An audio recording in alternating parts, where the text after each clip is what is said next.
You've gone through this before. There's this essence of just being like, this is nothing new. And you know that every single time that you've fallen in the past, you've literally gotten back up. How is this different from any other time? If anything, I bet you're so much more strong and resilient and can handle adversity today than you could have in the past, you know? So recognizing that you've been here before and you can even judge yourself there, but the universe has seen it too.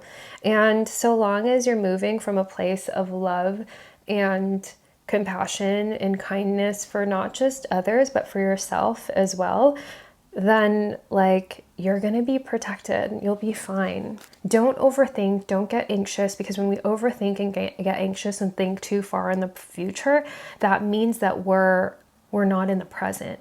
And if we're getting like sad, depressed about how things have been, then that means that we're living in the past, because the past is only something that we think about in relation to the present. You know what I mean? We can decide how we want to perceive the past according to our present.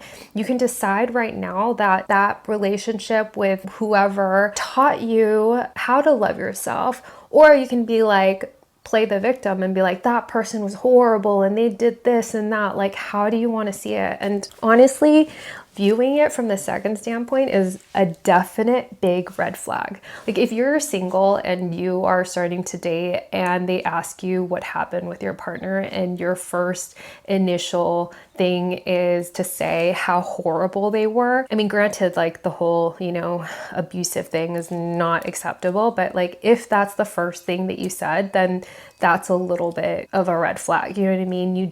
I hope I don't have to explain myself about this, but the more you rise up and you don't let the distractions get to you, the more likely things and people will try to pull you down if they feel a sense of competition or what have you.